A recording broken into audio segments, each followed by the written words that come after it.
due to anatomical and physiological consideration, due to behavioral consideration.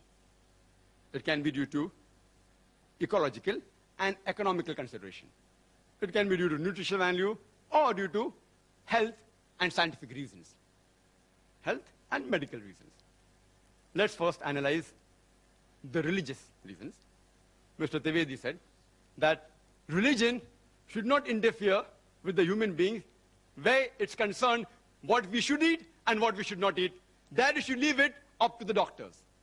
I agree with him that most of the religions, that is the case. The religious authorities, the main foundation, that's Almighty God, if he's not a doctor, the God that you worship is not a doctor, then you should not follow him. He says leave it to the doctors. But in Islam, we believe Allah subhanahu wa ta'ala, Almighty God, is our creator. And the creator of the human beings has far superior knowledge than all the doctors put together in all the years.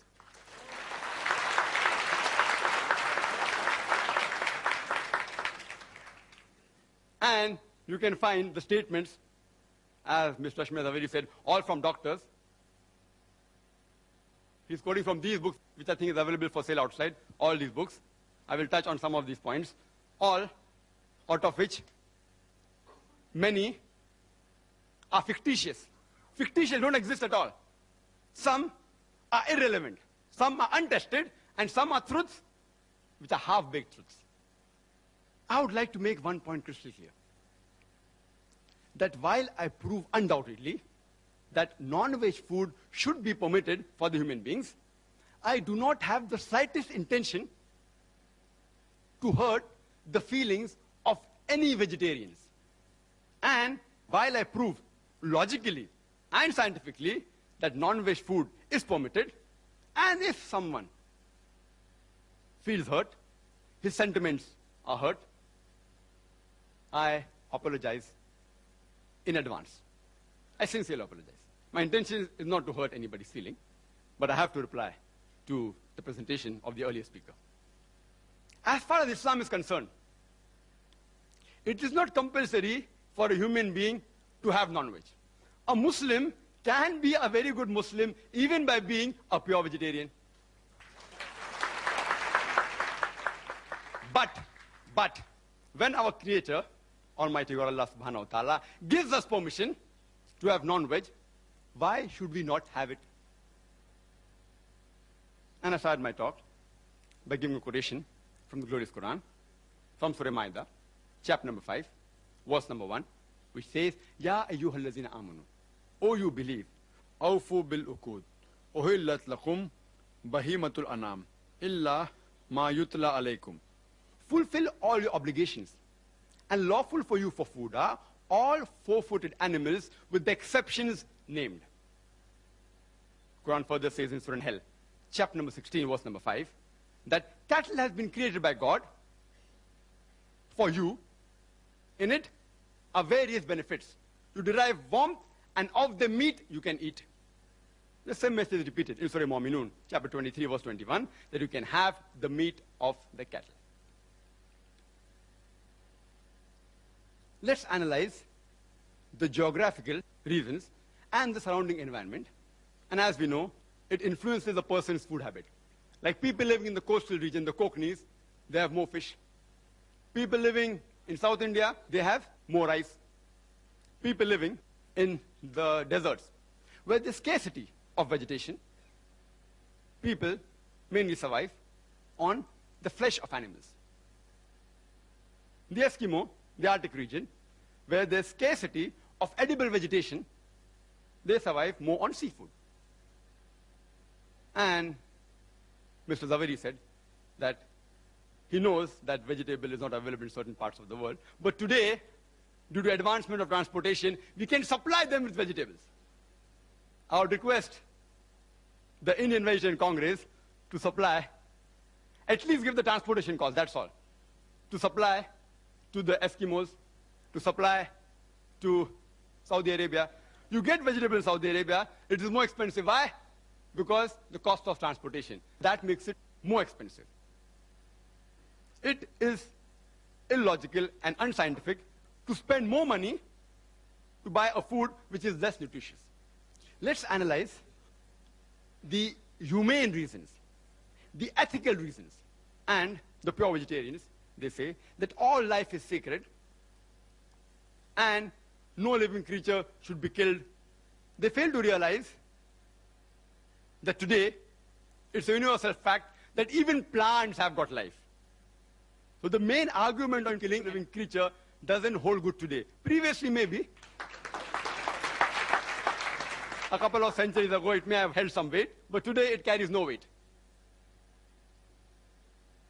Then they further argue today and they say, yes, we know that plants have got life, but they can't feel pain.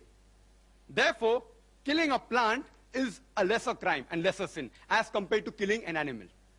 Today, science has further advanced and we have come to know that even the plants can feel pain. They can even cry. But the cry of the plant cannot be heard by the human ear because the audible frequency range of the human ear is from 20 cycles per second to 20,000 cycles per second. Anything below and above this, the human ear can't hear.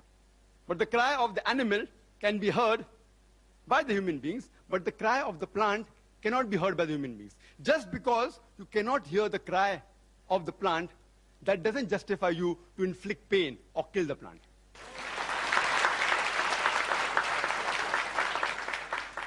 There was an ideological vegetarian who had a discussion with me. He told me that, Brother Zakir, I know that plants have life, they feel pain, but you know, plants, they have got about 2 senses less as compared to the animals. I said, for sake of argument, I agree with you. But then I asked him a simple question. Let's suppose your brother is born deaf and dumb, cannot hear, cannot speak, 2 senses less. And when he grows up, and when someone comes and murders him, will you go and tell the judge, oh me Lord, give the murderer less punishment because my brother had 2 senses less? In fact, he will say, usne to masoom ko mara hai. He has killed an innocent person. Give him a bigger punishment. And further, if you analyze that in Islam, as far as living creatures are concerned, there are 2 types, broadly classified 2 types. Human beings who are living creatures and non-human being living creatures. As far as killing the human beings are concerned, Quran says in Surah Ma'idah, chapter number 5, verse number 32, that if any person, if anyone, kills any human being, unless it be for murder or for spreading mischief in the land, it is as though he has killed the whole of humanity. And if anyone saves any human being, it is as though he has saved the whole nation. If any person kills any human being, Muslim or non-Muslim, unless it be for murder or for creating mischief, Quran says he has killed the whole of humanity. If you save any human being, you have saved the whole of humanity. As far as non-human being living creatures are concerned, no human being should harm them unnecessarily, should not kill them unnecessarily for sports or for fun or for target practice. But if it is for your security and for your safety, you can stop them, you can even kill them. Or if you want for lawful food, but not just for fun and frolic or for hunting.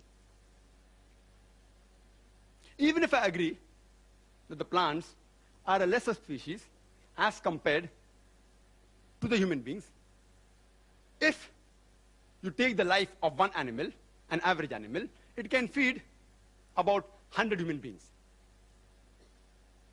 For the same 100 human beings, you may have to kill more than 100 plants.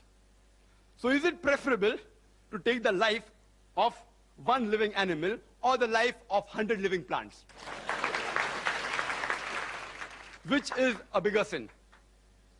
Is it a bigger sin to kill 100 human beings who are handicapped or kill one healthy human being? Which is a bigger sin? You decide for yourself. There is a vegetarian society by the name of World Foundation on Reverence for All Life. Most of the quotation which he gave is from here and from these 3 books, most of them, almost all. The name of the foundation is World Foundation on Reverence for All Life. They forgot to mention except plant life in bracket. And it says, all creation is one family. All life is sacred. What kind of an ideology is this? That you permit the killing of one family member, but do not permit the killing of the other family member. It's illogical and unscientific. You know, in America, there are vegetarian society who take students to slaughterhouses, and they make them see the bloodshed and convert them to vegetarianism. It is like a doctor taking the young girls to observe and watch a difficult childbirth, and then say, that is the reason you should not marry and should not have children.